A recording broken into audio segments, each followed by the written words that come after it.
Cartas de uma Morta. Francisco Cândido Xavier. Espírito Maria João de Deus. Explicação necessária. As páginas que vão ler são de autoria daquela que foi, na terra, a minha mãe muito querida. Minha genitora chamava-se Maria João de Deus e desencarnou nesta cidade, em 29 de setembro de 1915. Filha de uma lavadeira humilde, de Santa Luísa do Rio das Velhas, ela não pode receber uma educação esmerada, mas todos os que a conheceram, afirmam que os sentimentos do seu coração substituíram a cultura que lhe faltava.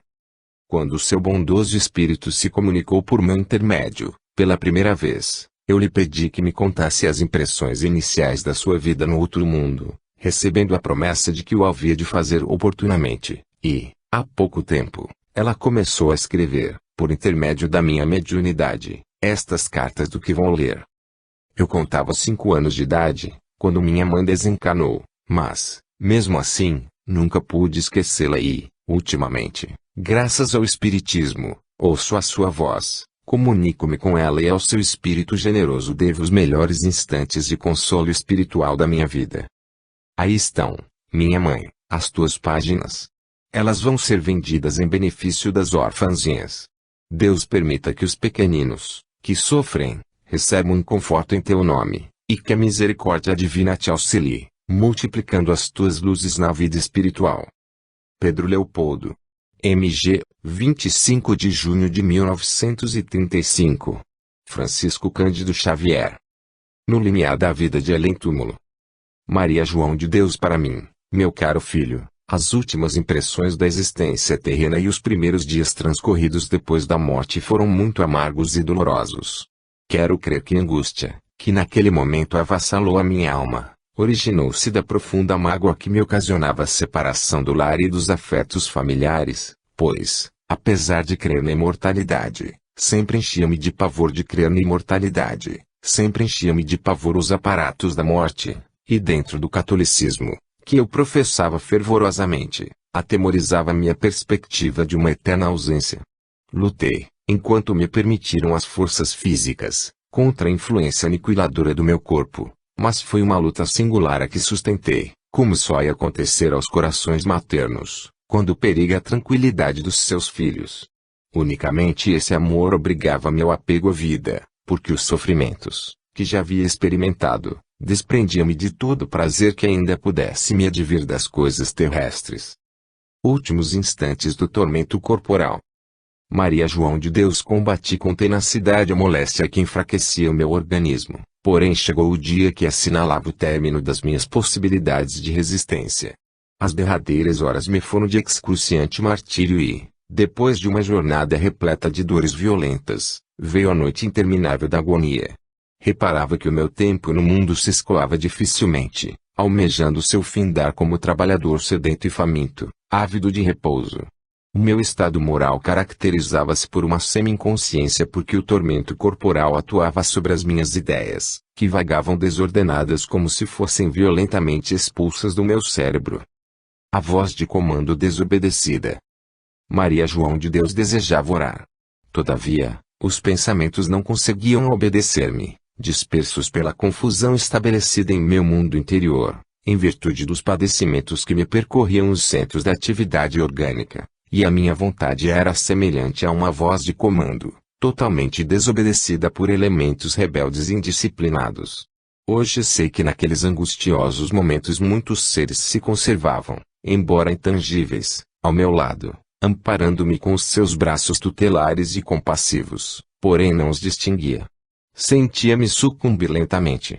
A princípio, gemidos de sofrimento escapavam-se do meu peito torturado, compreendendo a ineficácia dos esforços que fazia para não morrer, mas tão rude era aquela suprema tentativa de resistência, que me abandonei, finalmente, àquelas forças poderosas e invencíveis que me subjugavam. Como numa atmosfera de sonho. Maria João de Deus amanhecia. Afigurou-se-me, então, alcançar uma trégua a tantos padecimentos.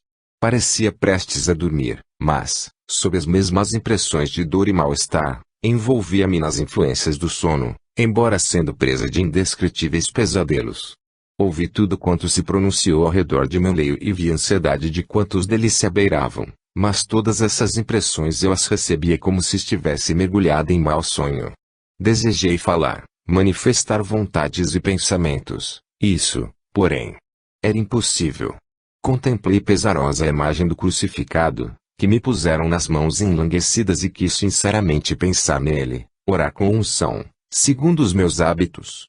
Todavia, reconhecendo-me cheia de vida, não obstante as dores, pairavam os meus sentidos como numa esquisita atmosfera de sonho. Percebi todos os carinhos que dispensaram ao meu corpo e que me foram igualmente proporcionados em vida, e ouvi as lamentações de quantos deploravam a minha ausência. Ansiava por movimentar-me sem que membro algum obedecesse aos meus impulsos, e, outras vezes, fazia inauditos esforços para despertar-me, fugindo de tão singular pesadelo. Afigurava-se que me cobriam de flores e sentia a carícia dos braços dos meus filhos, enlaçando-me com amargurada ternura, e dizia-lhes, mentalmente, entre lágrimas, meus filhos, eu não morri. Aqui estou e sinto-me realmente mais forte para vos proteger e amar. Por que chorais aumentando a minha angústia? Mas tinha a boca e os braços gelados para retribuir aquelas expansões de desvelado carinho. Apenas possuía a sensação de lágrimas ardentes, que me rolavam sobre as faces descoloridas, como a estátua viva da amargura e do silêncio. Na vertigem da retrospecção, Maria João de Deus, o ataúde pareceu-me um novo leito, porém, quando me convenci de que me arrebatavam com ele, entre os angustiosos lamentos dos que ficavam, uma impressão penosa, atroz, subjugou-me integralmente. Achei-me, então, sob indefinível sentimento de medo, que me aniquilou a totalidade das fibras emotivas. Um choque de dor brusca dominou minha alma e eu perdi a consciência de mim mesma. Após algum tempo, cuja duração não posso determinar, paulatinamente afigurou-se-me acordar, contudo, a princípio, achava-me envolvida no mesmo panorama de sonho. Como se a memória fosse possuída de um admirável poder retrospectivo, comecei a ver todos os quadros da minha infância e juventude, relembrando os mínimos fatos da minha existência relativamente breve. Vi-os, esses quadros do pretérito, com naturalidade, sem admiração e sem surpresa. Ah! Eu morrera. Maria João de Deus descerrou-se, finalmente, o derradeiro véu que obumbrava o meu ser pensante. Senti-me sã, ativa, ágil, como se despertasse naquele instante. Ah! Eu morrera. E a morte representava um grande bem, porque eu me sentia outra, trazendo as faculdades integrais, plena de favoráveis disposições para as lutas da vida. Todavia tinha a impressão de estar só, já que ninguém respondia às minhas arguições, embora percebesse que a minha voz nada perdera de seu vigor e tonalidade. Propositalmente procurava fazer-me vista por todos, mas uma impossibilidade perturbadora correspondia aos meus pensamentos. Refugiei-me, então, nas mais sinceras e fervorosas preces. Foi quando comecei a divisar vultos sutis e ouvir vozes acariciadoras, das quais fugia amedrontado e receosa, na ilusão pueril de que me achava com o corpo físico, transita de medo e suscetibilidades. O primeiro dia da erraticidade. Maria João de Deus chegara o dia 2 de novembro de 1915 e mais de mês já havia transcorrido sobre a data de minha desencarnação. Nesse dia, sob o império de grande dissabor, que me adivinha daquela incompreensão, dirigi-me tristemente à igreja para orar, aproveitando a quietude de sua soledade, lá penetrando, porém, compreendi que não me achava só, pois percebia que outras almas, talvez padecendo a mesma dor que eu experimentava, conservavam-se estáticas ao pé dos altares, onde foram buscar um pouco de consolo e de esclarecimento. Todavia, assim que me entreguei aos arrebatamentos da prece, senti uma intraduzível vibração percorrer todas as fibras do meu ser, como se fosse sofrer um vágado, afigurando-se-me invadida pela influência do sono, mas durou poucos instantes, semelhante estado. Amargura e alegria, saudade e júbilo. Maria João de Deus despertei novamente e vi-me ao lado de uma legião de seres, que se achavam genuflexos como eu. Já outro, porém, era o templo no qual me encontrava. Havia um recinto amplo e majestoso, construído à base de elementos que não é possível qualificar, por falta de termos equivalentes no vocabulário humano. Nesse magnificente interior não existia determinado santuário para orações, mas, sim, obras de arte sublime, destacando-se uma tribuna formada de matéria luminosa, como se fosse feita de névoa esvaecentes. Ouvia-se, provinda de um coro dulcíssimo de vozes meigas e cristalinas, uma prece ao Criador, repleta de harmonias e de celsitudes. E aquele cântico melodioso era mais um ciclo de asas ou murmúrio de favônios unindo as pétalas das flores.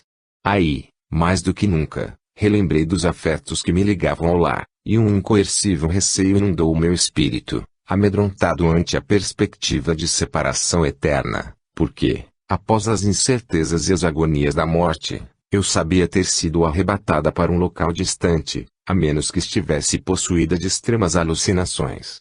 De onde provinham aquelas cadências harmoniosas de cavatina celeste, que me faziam vibrar de emotividade até as lágrimas. Então, toda a minha alma chorava de amargura e alegria, havia em meu coração misto de saudade e júbilo inexprimíveis. A Irmandade Universal da Divina Causa. Foi quando se desenhou, na tribuna de neve translúcida, majestosa a figura de um parlamentário, parecendo-me que ali se materializara, por um processo misterioso em forma humana, o anjo celeste, no qual se destacavam todas as perfeições. E irradiava do seu olhar benigno e fulgurante uma onda de indescritível ternura, que transbordava na sua voz, saturada de suavidade e doçura.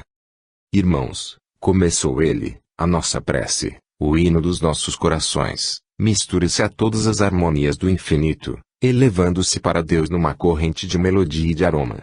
O laço que neste momento une os nossos espíritos, misto de luzes da contextura estelar, igualmente prende todos os sistemas planetários do ilimitado, que se irmanam no amor mais sublime à sua divina causa. Vós, que aqui vos encontrais, vindos das remotas plagas das sombras terrenas, possuídos de angústia e de esperança, que se refletem nas lágrimas dos vossos olhos, no íntimo ainda guardais as acerbas recordações da existência no exílio, como os carvões que sobrevivem no coração da terra longínqua sob os escombros das florestas incendiadas. Constituís, por isso, a multidão de almas errantes e sofredoras, perambulando em derredor dos objetos que formaram a paisagem das vossas miragens enganadoras, porque a única vida real é a vida do espírito de posse da sua liberdade preciosa. Um pálido raio de luz na noite do raciocínio. Toda a existência terrena está calcada nos instrumentos que servem para as manifestações espirituais e, infelizmente, a vossa excessiva dedicação a esses aparelhos viciou o nosso mundo emotivo, circunscrevendo as suas possibilidades ao ambiente terrestre, onde apenas possuís pálida réstia de luz na noite de um fraco raciocínio. Não soubestes, contudo, dentro da pequeneza educacional, que vos foi parcamente ministrada, descerrar o velário angusto que encobre o santuário infinito da vida, acomodando-vos entre as acanhadas concepções, que vos foram impingidas pelas ideias religiosas e que amesquinham a grandeza do Criador do Universo, na fase do orbe que vindes de abandonar. Criar um local fantástico de gozo beatífico ou de sofrimento eterno e inelutável, centralizar a vida em um globo de sombra, somente obra da ignorância desconhecedora da onipotência e sabedoria divinas. É que a vida não palpita, apenas, no mundo distante, onde abandonastes as vossas derradeiras ilusões, em toda parte ela pulula triunfante e o veículo das suas manifestações é o que se diversifica na multiplicidade dos seus planos. Os mundos são a continuidade dos outros mundos e os céus se sucedem ininterruptamente através dos espaços ilimitados. Na pátria comum de todas as almas, faz-se mister que despais da vossa mente a roupagem dos enganos materiais, permitindo que a espiritualidade interior vibre livremente em toda a intensidade da sua divina potência. Tendes o intelecto atulhado de lembranças nocivas, as quais precisais alijar para o reencontro da felicidade. Não vos demoreis em fazê-lo. O corpo de vossas impressões persiste, desastrosamente, impelindo-vos a vertiginosas quedas sobre os pauís, de onde regressastes, repletos de saudade e de amargurada tristeza.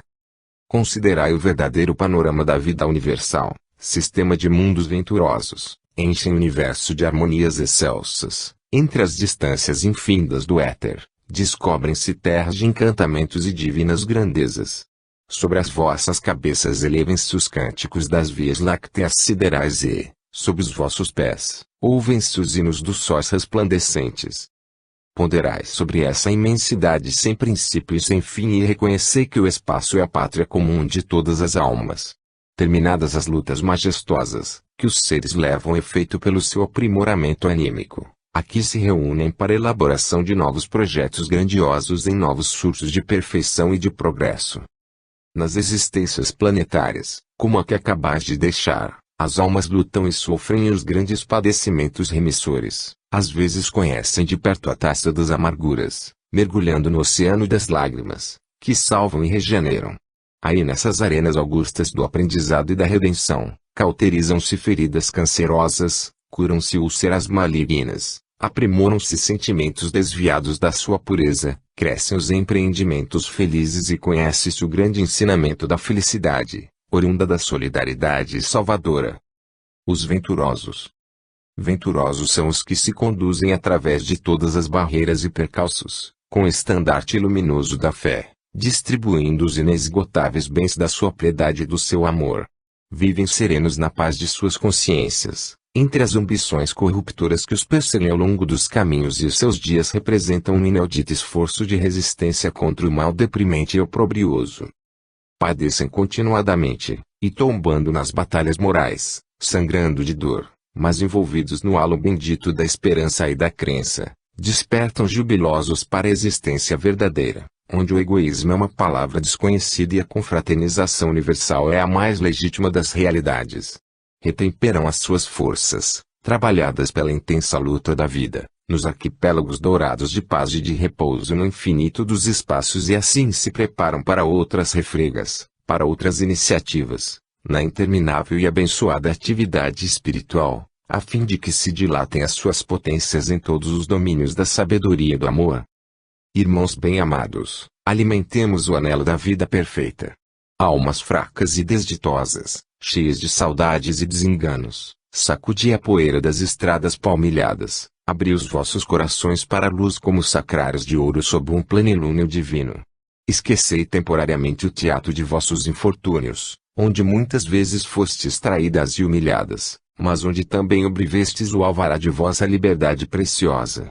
Elevemos ao Pai a nossa oração de reconhecimento e de amor, da qual se evoluem todos os nossos mais puros sentimentos, transubstanciados em harmonias celestes. Na falange dos espíritos benignos. Terminada que foi a locução, pronunciada com a mais sagrada das eloquências e que, de modo geral, imperfeitamente reproduzo, com os meus olhos nublados de pranto, ouvi os soluços de muitos dos circunstantes, que choravam sob o império da mais forte emoção. Então oramos, acompanhando os inspirados impulsos daquele enviado celeste, que procurava incutir-nos a fé, a esperança e a resignação, através das suas palavras compassivas e piedosas. Um luar indescritível, projetando-se na tribuna que lhe guardava ainda a luminosa figura, banhou as nossas frontes, e pude observar que a atmosfera se impregnava de capitoso perfume. Percebi ainda que, sobre as naves encantadas do templo, profundamente caíram flores iguais às rosas terrenas, mas que se desfaziam ao tocar em nossas cabeças como taças fluídas de luminosidade e de aroma.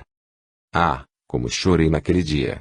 Minha alma frágil se comovia sob indômita emotividade, mas, desde aquele instante, incorporei-me à grande falange dos espíritos benignos que morejavam em suas tarefas ao lado da terra, trabalhando pelo bem dos seus semelhantes, beneficiando-se simultaneamente no mais útil dos aprendizados. Reencontrando uma feição do passado. Muitos encarnados, que têm ouvido as diversas explanações quanto à vida dos espíritos nos planos da erraticidade, fazem uma falsa concepção do vocábulo, imaginando que a existência errática das entidades se processa por jornadas intermináveis, sem um objetivo definido, sem uma organização que regule o fenômeno das suas atividades nos espaços. Essa maneira de encarar a questão não é verdadeira, pois, a vida no além, decorre em um ambiente que, pelas suas características fluídicas, escapa à vossa compreensão, já que, dentro do vosso meio de matéria muito condensada, vos faltam as leis da analogia para que possais estabelecer uma comparação. E a vida prossegue sempre. Na vida do espaço, ainda existe a matéria, porém em condições totalmente diversificadas, numa sutileza para nós inimaginável e constituindo verdadeira maravilha a sua adaptação à vontade dos espíritos. Lá, também, a sociedade se organiza, as suas leis predominam, as famílias se reúnem sob os imperativos das afinidades naturais, luta-se, estuda-se, no amálgama dos sentimentos que caracterizam o homem racional. Em outras modalidades, pois, a vida prossegue e a única diferença é que a alma desencarnada não se vê tão compelida ao cansaço, em razão dos elementos da matéria rarefeita.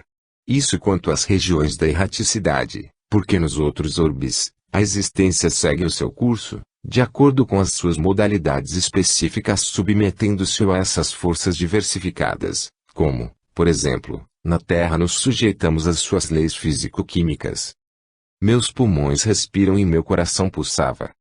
Em minha condição de alma pouco evolvida iniciei, pois, a vida de após a morte, nesse ambiente do espaço, que descrevi nas páginas anteriores.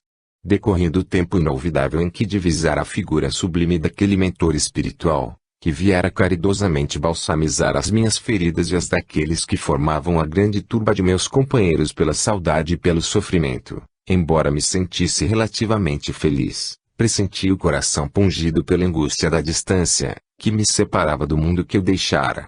Os laços afetivos, os hábitos, os pequeninos nadas de minha existência estavam inteiramente comigo. Um dos meus primeiros pensamentos de estranheza foi o de compreender que havia morrido e, ao mesmo tempo, conservar o meu corpo, o qual, segundo o bom senso, fora entregue à terra. Constatei que os meus pulmões respiravam e o meu coração pulsava com absoluta normalidade. Tais pensamentos afligiram-me. Preocupava-me, apenas, o isolamento em que me encontrava naquele ambiente, para o qual fora arrebatada, sem um preparo prévio. É verdade que me via envolvida numa onda de simpatia por parte de quantos se abeiravam de mim, todavia, a minha angustiosa estranheza crescia a ponto de me fazer chorar. O guia invisível. Nesse interim, elevei fervorosamente a minha prece a Deus, ouvindo, em resposta, a voz de um ser que me elucidava. Maria, minha filha, estás ingressando na existência real. Esquece tudo quanto se relaciona com os teus dias na terra e busca atenuar a saudade que te calcina, porque as portas do teu lar terreno fecharam-se com os teus olhos. Por enquanto não me podes ver, porém, fui aquele que te orientou em meio dos labirintos do planeta que abandonaste. Eu era a voz que falava à tua consciência nos instantes difíceis e fui o sirineu que te amparou nos amargos transes da morte. Acompanhei os teus passos quando te afastaste das trevas do sepulcro, e a minha mão estava unida à tua quando erravas na obscuridade da incompreensão. Desde o momento bendito que entendeste em verdade a tua situação, tenho espargido claridade sobre a tua razão e sobre a tua fé. Fazes bem em te voltares para Deus nas tuas dolorosas conjecturas. Os pensamentos da criatura, concentrados nele, em seu poder misericordioso, organizam as faculdades espirituais, convergindo as suas possibilidades para a maior potência do raciocínio e do sentimento, atributos sublimes da existência das almas. O teu corpo, cuja organização te infunde a mais profunda estranheza, é o envoltório de matéria quinta essenciada, que constitui o invólucro sutilíssimo do espírito. Impressiona-te o fato de haverdes abandonado a forma corporal, conservando outra idêntica, é que não foste bem esclarecida sobre o problema do organismo espiritual, que, tomando as células vivas no imenso laboratório das forças universais, compila o conjunto de elementos preciosos à tua tangibilidade no orbe terráqueo. O teu corpo material constituía somente uma veste que se estragou na voragem do tempo. Considera essa verdade para que te escutes no necessário desapego das coisas mundanas. Os pais da terra não são os criadores e sim os zeladores. E meus filhos? Inquiriu mentalmente comovida, entre prantos. Ah! Compreendo, murmurou o meu guia invisível, as tuas hesitações e escrúpulos. Louvo a afetividade do teu coração amoroso e sensibilíssimo, porém, faz-te mister que tudo encares sensatamente, aceitando com resignação os ditames da vontade divina. Aqueles a quem emprestaste o potencial das tuas energias orgânicas e que representavam, como teus filhos, o grande tesouro de amor do teu coração, são, como somos, as criaturas do Pai de infinita misericórdia. Os pais da terra não são criadores e sim zeladores das almas, que Deus lhes confia no sagrado instituto da família. Os seus deveres são austeríssimos, enquanto é do alvedrio superior a sua permanência na fase do globo, mas, aquém das fronteiras da carne, é preciso que considerem os filhos como irmãos bem-amados. É necessário, também, que se alheiem às suas lutas e dores, porque o trabalho e o sofrimento são leis imperantes no planeta, em prol do seu próprio resgate e redenção psíquica. Nem todos sabem cumprir as obrigações paternais e eu te felicito pelo constante desejo em bem cumpri-las. Se bem souberes proceder dentro da nossa grande família das almas, ser-te-á permitido velar pela rua pequena família humana, no minúsculo recanto da terra em que viveste. Vence, pois, o teu mal-estar interior como tens triunfado das mais rudes provas morais. Perturbadoras perguntas.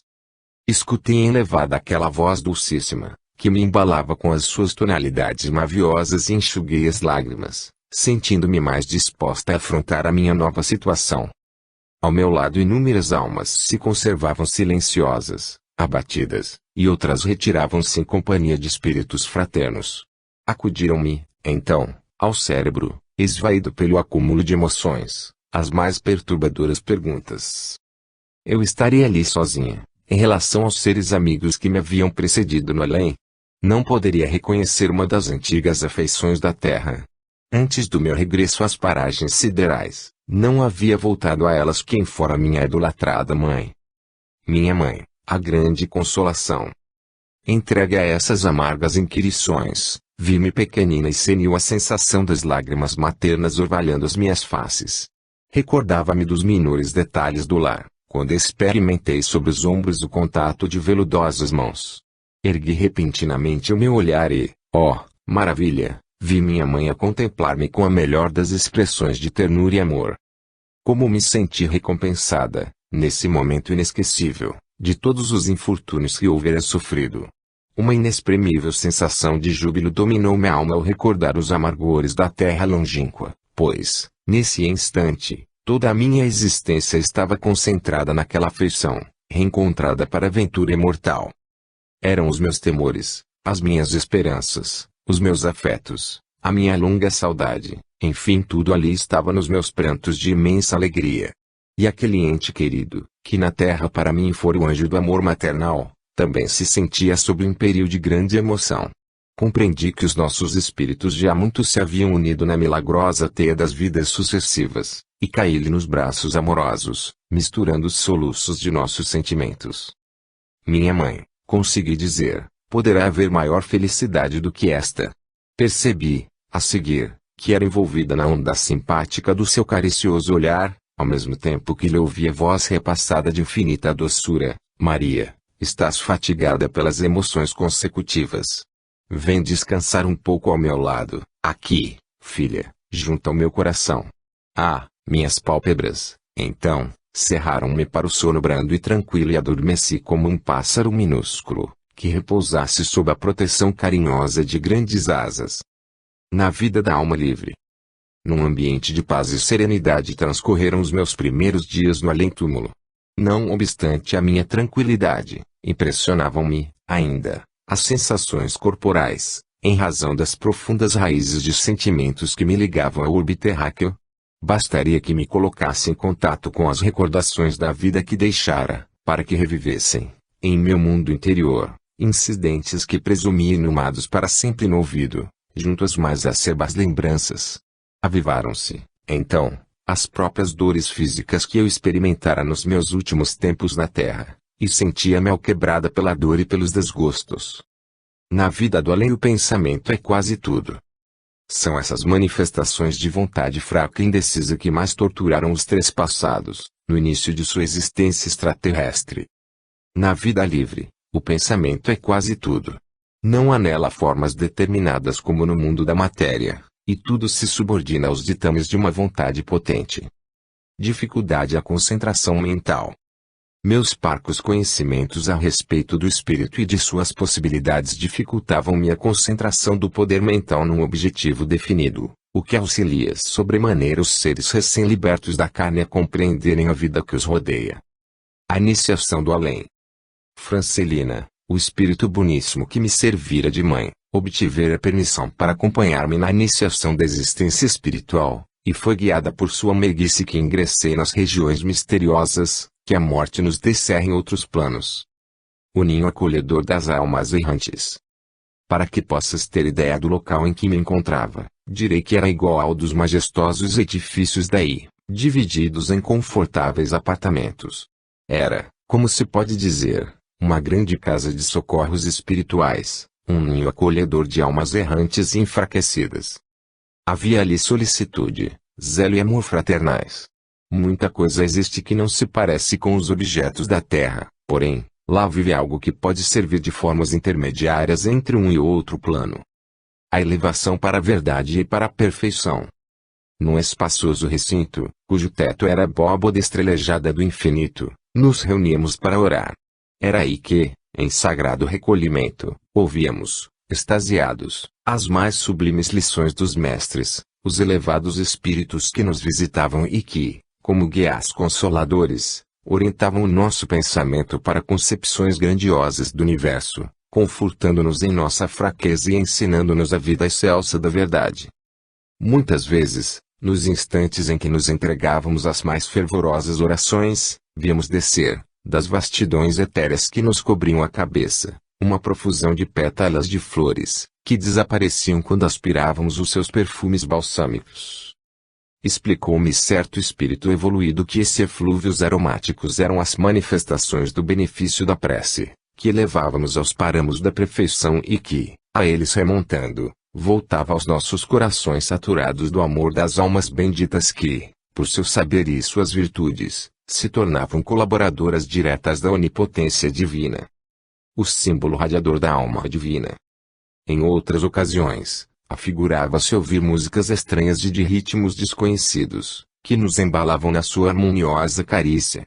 Às vezes, parecia-me deslocada na sua vibração, acompanhado-a no seu interminável caminho, vendo então, no céu, uma coração dourado e resplandecente de luz, cujas pulsações enchiam de melodias todo o universo, como um símbolo radioso e sagra. Hosanas. Salmos. Hosanas. Hinos de felicidade intraduzível, escutávamos, comovidos, transportados de esperança e de inenarráveis alegrias. Muitos dos sábios mentores que nos acompanhavam, aproveitavam-se desses ensejos para materializarem os seus nobilíssimos pensamentos, transmitindo-nos mensagens que por instantes ficavam maravilhosamente grafadas na eterizada tela do infinito e eram generosos apelos ou profundas exortações, que calavam no mais íntimo dos nossos espíritos. A maravilhosa aprendizagem. Foi-me dito, depois, que tais ocasiões propiciavam esses fenômenos singularmente belos, porquanto se aproveitava a vibração síntese de todos os nossos pensamentos reunidos em prece, como grande coeficiente de força plasmadora. Espetáculos indescritíveis, contemplados na vida errática, e as mais proveitosas lições ali eram colhidas, desse meio é que muitas almas regressam ao mundo terreno, ricas de conhecimentos, para acender os achotes guiadores da humanidade. Nesse lugar a educação intelectual e o aprimoramento das possibilidades sensíveis são o principal escopo de todas as atividades da criatura. Assim como tendes os vossos livros, que representam o repositório de vossa cultura, há também uma substância, que retém os grandes pensamentos das almas nobres. Nenhuma lição fica, pois perdida e todos os espíritos procuram assimilar a essência desses profundos ensinamentos. A ilusória nutrição dos espíritos. Esse ambiente constitui uma grande esfera fluídica, onde todas as nossas impressões tomam corpo de realidade. Lá existe, ainda, a nutrição, contudo, o espírito geralmente absorve os elementos, que regeneram sua vitalidade, no próprio oxigênio que respira, em inimagináveis condições de pureza e nas mais delicadas composições químicas da atmosfera. Alguns seres, aí aportando, necessitam, por força dos arraigados hábitos, de alimentos análogos aos da terra, o que obtém por algum tempo, mas apenas na aparência de realidade, ilusão esta que é consentânea com as superficialidades do corpo somático, até que se acostumem com as novas modalidades de sua existência. Assembleia das almas livres das futilidades terrenas. Altamente instrutivas são as conversações e assembleias dos espíritos. Personalidades eminentes aí se encontram elaborando projetos grandiosos para as suas atividades por vindouras. Não há lacunas para as futilidades de que a vida terrena está farta. Tudo ali é a súmula de aspirações edificantes, o que é, aliás, natural, porque estando indene da fadiga que lhe advém da luta pelo pão diário, pode a alma entregar-se às mais santificadas expansões. A preparação às lutas futuras. Influxos abençoados, inspirações salvadoras daí promanam para a humanidade, mensagens enviadas pelas almas que, sob qualquer bandeira, viveram como condutores diretos ou indiretos das coletividades. A vida, pois aí decorre como se fosse numa abençoada estação de repouso, onde se descansa de muitas lides e se aprendem as mais proveitosas lições para o progresso nas lutas futuras. O lar terreno entrevisto do além. O tempo aqui não se conta pelos cronômetros terrenos, e o fenômeno do dia e da noite é diversificado, verificando-se em lugar da treva noturna leve diminuição de intensidades da luz solar, a qual se torna esbatida como num dos vossos lindos crepúsculos, repletos de colorações e nuances admiráveis, como se a luz interpenetrasse todas as coisas. A vegetação é extremamente interessante e bizarra, em comparação com a da Terra. Imaginai um craveiro florescendo com suas raízes entrelaçadas na própria atmosfera do mundo, para fazer-lhes uma ideia do que estou descrevendo. Poucas flores são mais ou menos semelhantes às dos vossos jardins e a maioria delas vos pareceriam extravagantes à primeira contemplação, caracterizam-se, porém, por sua indescritível e vulgar delicadeza. A luz e a flora do além.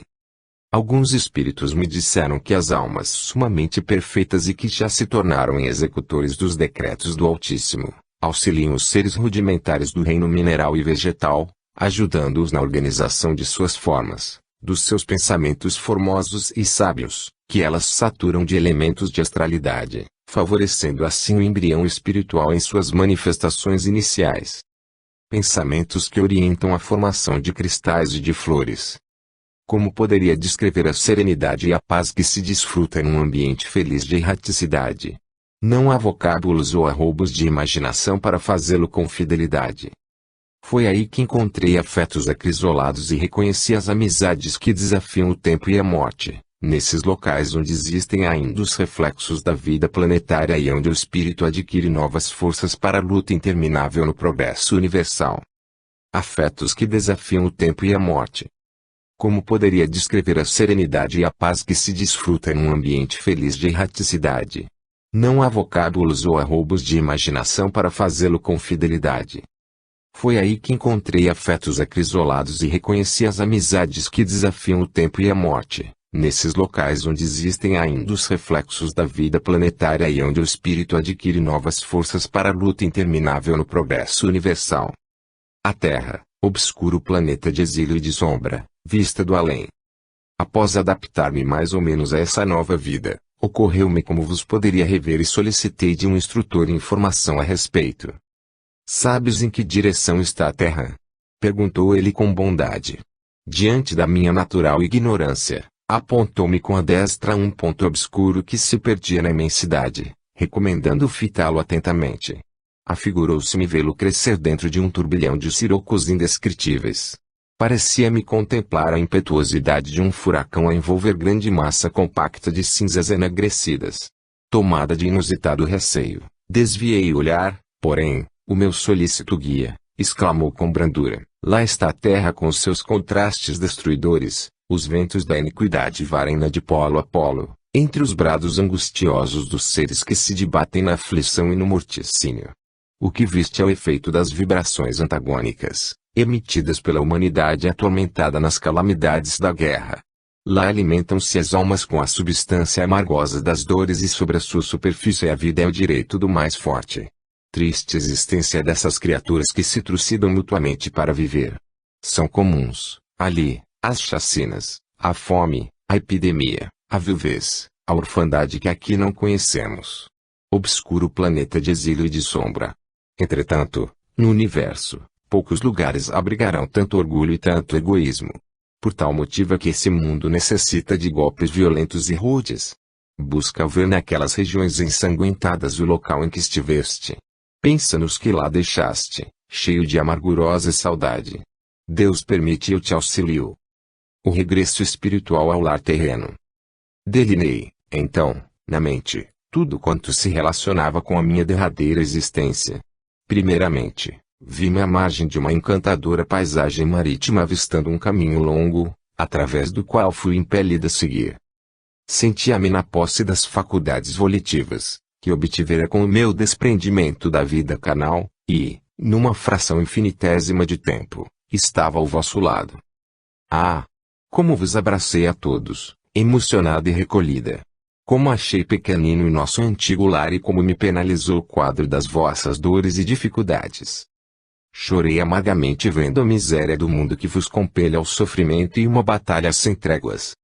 Então misturei, com a prece dos encarnados, sofredores e aflitos, a oração de minha alma amedrontada, rogando ao Pai Celestial que vos fortificasse na luta redentora, onde, ao lado dos inúmeros prantos e das alegrias mascaradas, esvoaça o bando das mil tentações que assediam os espíritos no ambiente obscuro da vida carnal, obrigando-os ao esquecimento de seus deveres e de suas austeras obrigações morais.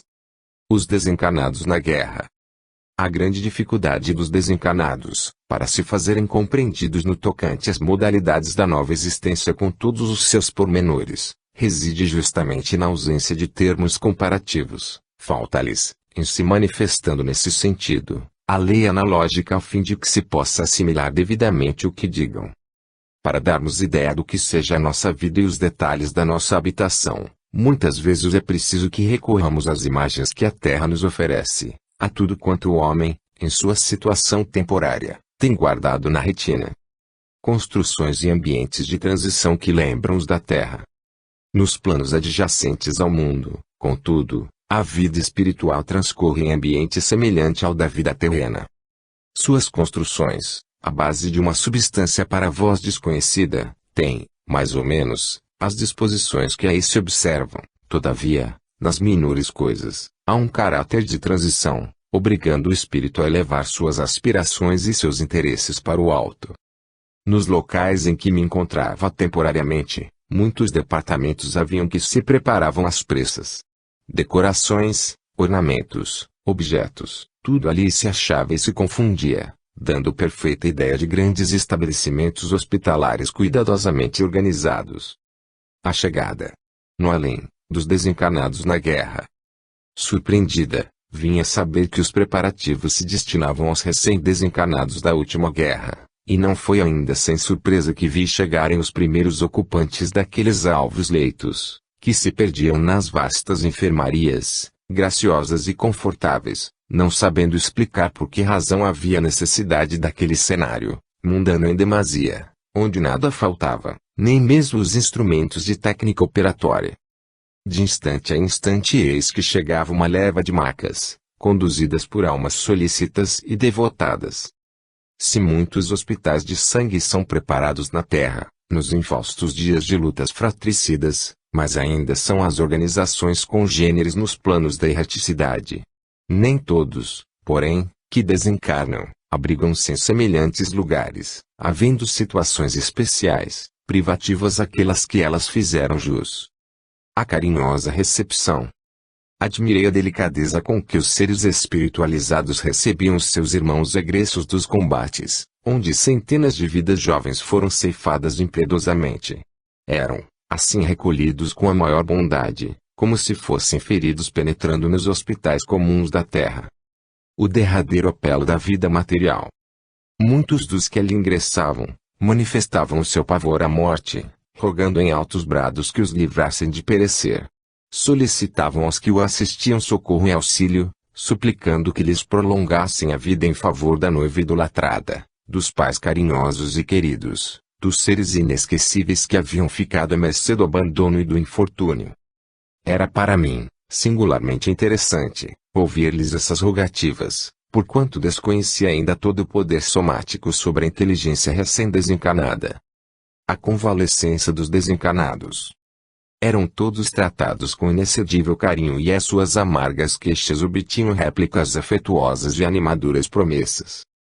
alimentação e tratamento tudo se assemelhava estritamente ao que se pode verificar na face do orbe, até mesmo certas bagatelas que constituíam motivos de prazer para alguns, com o uso do tabaco ou de beberagens preferidas. Tudo ali era confeccionado por entidades zelosas a fim de que se preparassem convenientemente para o conhecimento do que ocorria. Paulatinamente recuperavam suas forças perdidas, e os que se mantinham num estado, que podemos classificar como de convalescença, eram separados dos demais companheiros. Primeiras noções do além. Recebiam, então, a vaga noção da verdade, observando fenômenos interessantes, operados por sua vontade sobre as matérias circunstantes, cuja maleabilidade os assombrava. Esclarecidos mestres, frequentemente, lhes dirigiam a palavra como apóstolo da paz, em excursão nos departamentos militares. Que é a vida senão amor? Lembro-me de que, certa vez, quando elevado mentor espiritual exaltava os benefícios da fraternidade, um dos ouvintes interpelou-o. Não se pode pregar a paz em tempo de guerra, que é a vida, meu filho, senão amor. E poderá haver amor sem paz? Replicou-lhe docemente o apóstolo. Foi a maldade dos homens que engendrou a guerra, dizimadora dos ideais e das existências. As fúrias da impiedade varrem quase todas as extensões da terra e os corações se dilaceram ao sopro frio da adversidade. Poderia Deus, em sua misericórdia, sancionar esses crimes nefandos? Para sua infinita bondade não existem franceses ou alemães, há filhos bem-amados da sua sabedoria e do seu amor. Os mortos anônimos, o soldado desconhecido. Houve, porém, na grande assembleia, que ouvia aquela voz estranha, um surdo clamor de protesto. Serenai o vosso ânimo, objetou-lhes calmamente. Em vão levantais o vosso clamor de protesto. Ouvi-me. Tendes-vos preparado convenientemente para saber a verdade. Já não podeis integrar as fileiras de combatentes que fornecem mão forte à nefasta política da incompreensão das leis divinas. Para a terra, em cuja face presumis continuar, sois mortos anônimos, sois o soldado desconhecido. Aprove a magnanimidade da providência que aqui fosseis acolhidos suavemente, sem abalos prejudiciais. Vossos corpos estão muito distantes, no regaço da terra benfazeja, estraçalhados por forças cegas e assassinas. Ingressastes em outra vida. Compete-vos, portanto, esquecer os vossos dias, aniquilados pelo ódio execrando. Considerai a lei de amor que deve unir todas as almas como laço eterno e sacrossanto. Glorificação do espírito imortal. Então, como se estivesse em ação misterioso poder, a atmosfera transmutou-se, afigurando meter-se rasgado grande nuvem. Uma paisagem maravilhosa desenhou-se na imensidade. Muitas mães estendiam seus braços amorosos aos filhos sempre lembrados. Muitos seres caros, chorando de emoção e alegria, vinham ao encontro daqueles corações tomados de espanto e de receio. Uma estrada florida desdobrou-se sobre as nossas cabeças e um hino vibrante se ouviu nas vibrações do éter. Era a glorificação de ventura do espírito imortal, onde haviam sonoridades indescritíveis. Ó, Senhor do Universo, vós, que criaste todas as coisas, concedeste-lhes a beleza da imortalidade. Sede bendito por todos os séculos dos séculos, pela dor que nos redimiu e nos lavou todas as culpas, pelas lutas onde adquirimos experiência e denodo moral, pelo vosso amor intraduzível que nos legou todas as felicidades imorredouras. Como é grande, Senhor, o júbilo do nosso último dia na terra, se só em vós buscávamos amparo e consolação, repouso e fortaleza, carinho e devoção. A suprema homenagem.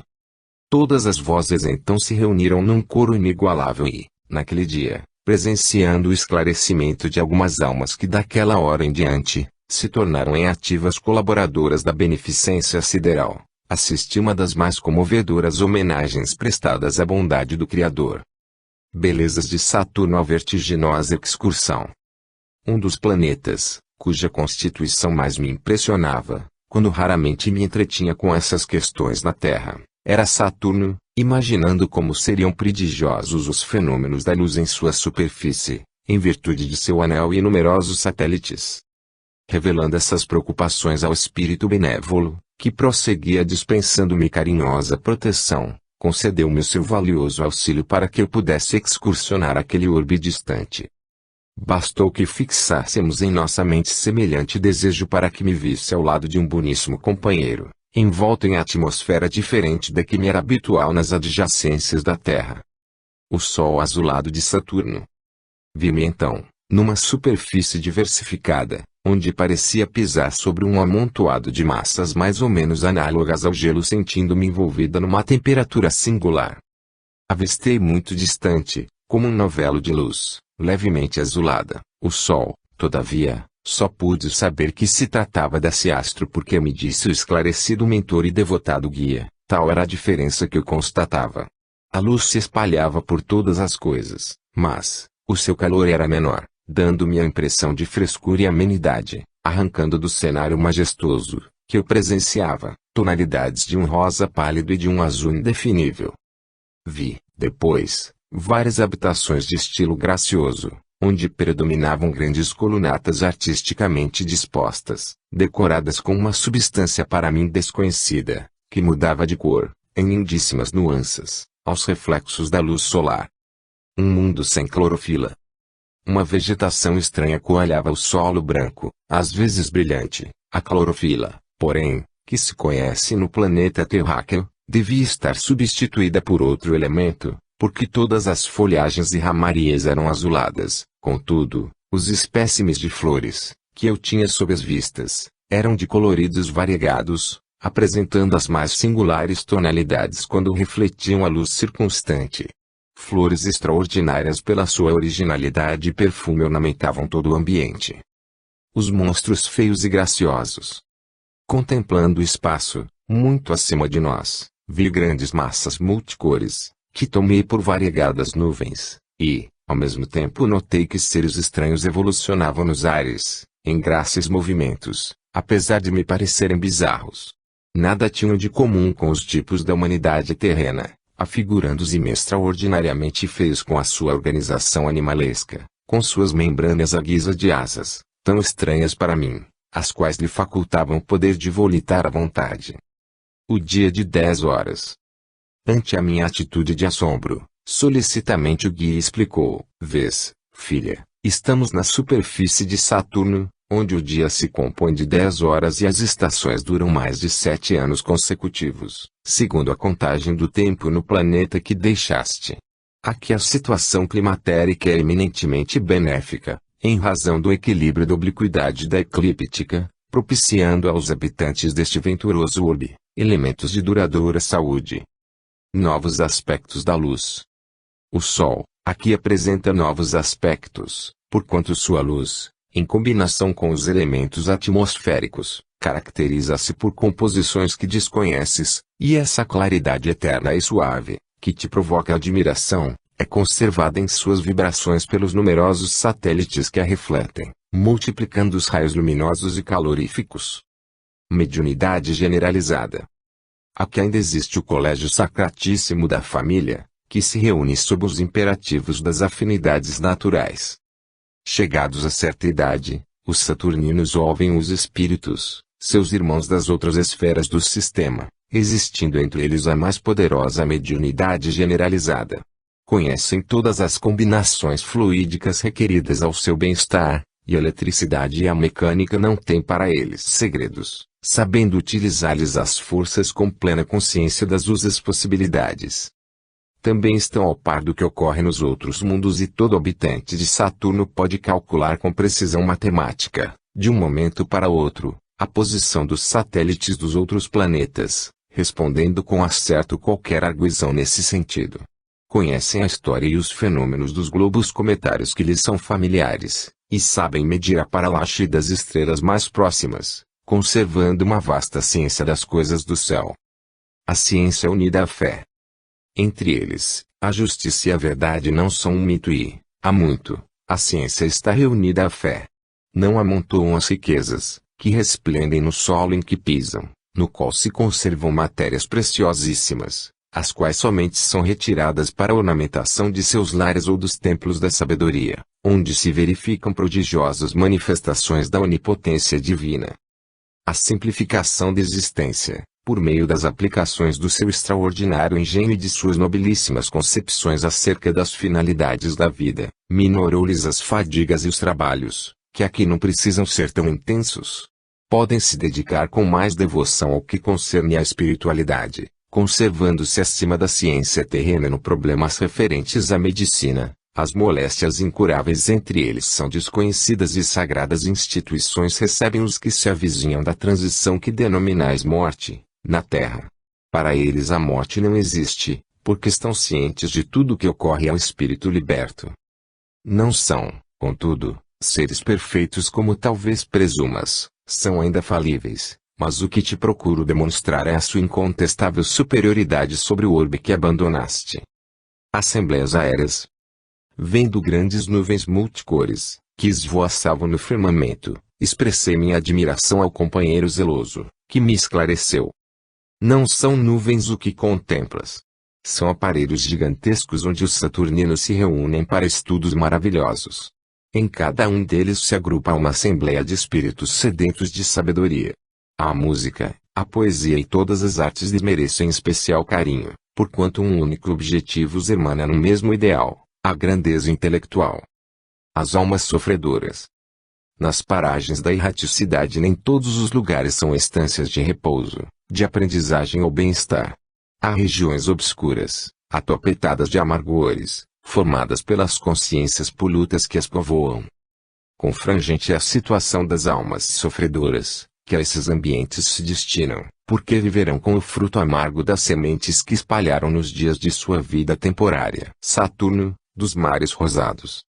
Nesse instante reparei que o dia se findava no hemisfério em que nos achávamos, desaparecendo o globo azulado e longínquo do sol nos horizontes desse mundo prodigioso. Seu brilho esmaecia e, quando o reflexo cerúleo se observava em todas as coisas, um cenário esplendoroso e inenarrável descerrou-se ao meu olhar atônito. Nas imensidades do éter acendeu-se o lampadário maravilhoso, afigurava-se que uma auréola de chamas, lindamente coloridas, coroava esse orbe encantado, em meio às luas fulgurantes, que me pareciam vitórias régias, resplandecendo num mar de suavíssimas claridades.